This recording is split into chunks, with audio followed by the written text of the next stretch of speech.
I am here with General George C. Marshall, World War II mastermind and legend, who became the chief and staff of the day when Hitler invaded Poland, and all throughout the duration of the war. How are you, Chief Marshall? I'm good, thank you. So tell me about the day you became Chief of Staff. How did you feel after finding out about the invasion of Poland? Well, being chief of staff was really a dream come true for me, but I knew my job was not going to be easy once the invasion happened. I felt great concern for our country because I knew America was not ready for war. So what did you do about it? Well, I was going to take no chances. I decided we needed a peacetime draft, the first in American history, to increase our forces and troops. The people still wanted to remain peaceful and remain isolated in Europe, but we still needed to protect our nation. We needed an army and quick, so I posed the issue to Roosevelt in Congress and organized the expansion of our army. Aside from building the military, what else did you do as the Chief of Staff? For the most part, I was an advisor to President Roosevelt. I made sure all the Allied plans would be successful, and I made sure that they had all the resources they needed to execute them. And I accompanied FDR to important war conferences, such as the one in Newfoundland. What would you say is the most significant thing you've done for the war? Definitely Operation Overlord, which turned out to be the D-Day invasion. We all agreed it was time to take back Europe, but the British wanted to take it by Italy while I wanted to take it through France. We turned out choosing my plan, and it turned out to be really successful in the end. If Operation Overlord was your plan, why was it commanded by Eisenhower? Well, I personally would have loved to lead the D-Day invasion to get some action in combat, but ultimately it was Roosevelt's choice to make, not mine. He needed me in Washington, D.C. to keep everything organized, so I appointed Eisenhower to command the Allied forces for the D-Day invasion. So now that the war is over, what would you like to do? Right now, I just like to work on bringing peace back into the world, and I'm hoping to get this started by helping Europe rebuild, give them aid so they can pull themselves together after all the destruction the war caused. Well, thank you for joining us today, General Marshall. No problem. Back to the... Are you tired of being a housewife? Then you should join the Women's Army Corps. Since 1942, the WAC has been providing women just like you a fair entry into the U.S. Army. That means you can be a soldier, not a nurse. But wait, there's more. You can also join the Women's Army Auxiliary Corps and enjoy increased benefits such as medical care, pay, and living quarters. And in addition, you can even obtain ranks as a soldier. Reporting for duty, ma'am. So what are you waiting for? Join the WAC today.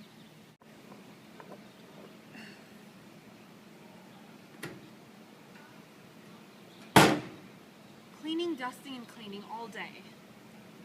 I'm so tired of this. Yes, thank you. I'm here with the Navajo Indian Reserve, where the mayor will be awarding Kai a Medal of Honor for his services in World War II. As we recall, the Native Americans were eager to join the war, with 40% more Native Americans enlisting voluntarily than have been drafted. Over 44,000, more than 10% of the Native American population, served in the war. Despite the fact that they faced a lot of discrimination, they were poorly treated as a minority group. They fulfill their warrior image, becoming some of the best fighters. Others, such as Kai, served as a code talker delivering messages in their Navajo dialect, so complex that it was the only code that the Japanese couldn't track. This advantage became a key of success for many battles, and may well be one of the greatest contributions to the war.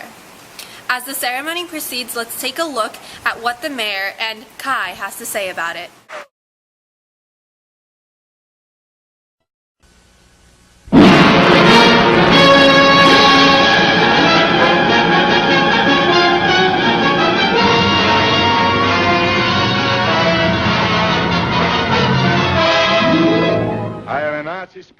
Confessions of a Nazi Spy is a 1939 American spy thriller film and the first blatantly anti-Nazi film produced by a Hollywood studio before World War II.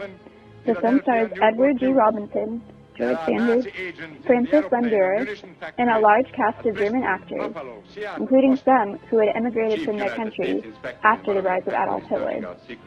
Though the film can be seen as propaganda, it is based on the articles of a former FBI agent, Leon G. Hero, who had been active in investigating Nazi spy rings in the United States before the World War, and mocked his position at the Bureau when he published these articles without permission.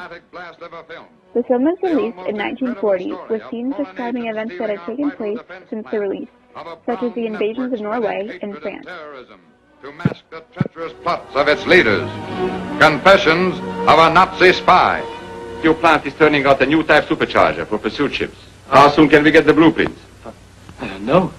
I want to quit. I want to wash my hands of all this. Herr Westphal, have you ever heard of an organization known as the Gestapo? Gestapo? We can use some American passports. Passports? Yes, we need them for our agents going to South America. I want you to get me the secret code used between military planes and land bases. You'd think from the number of spies they've been sending over here that we're at war with Germany. It looks more as if Germany were at war with us. Nazi boons meeting all over the nation, openly training men for street fights, teaching them how to use guns and bayonets. It's a new kind of war, but it's still war.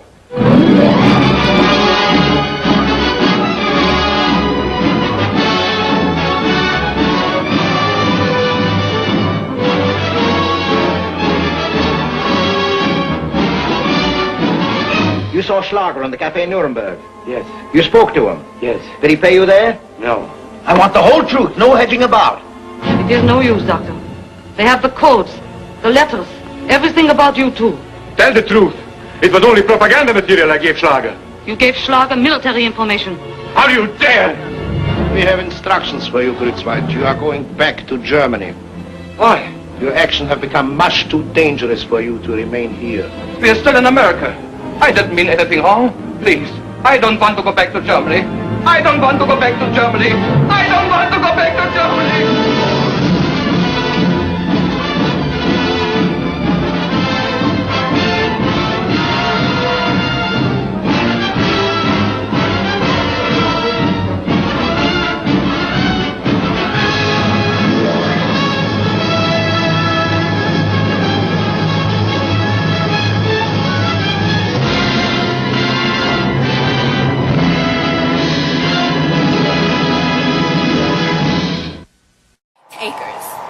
Eddie Albert.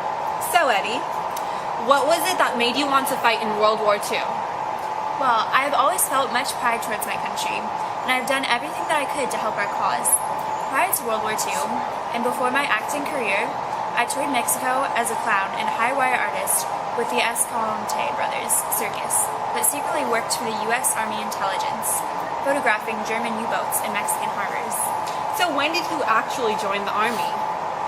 On September 9th, 1942, I enlisted in the U.S. Navy and was discharged in 1943 to accept an appointment as a lieutenant in the U.S. Naval Reserve. So from when you fought in the war, do you have any memories that really stand out? Oh yes, definitely. I will never forget the horrifying Battle of Tarawa. 1,000 Americans and 4,800 Japanese lives were lost in a bloody island, and I fought in the first wave of the three-day battle. After this battle, I was ordered to gain possession of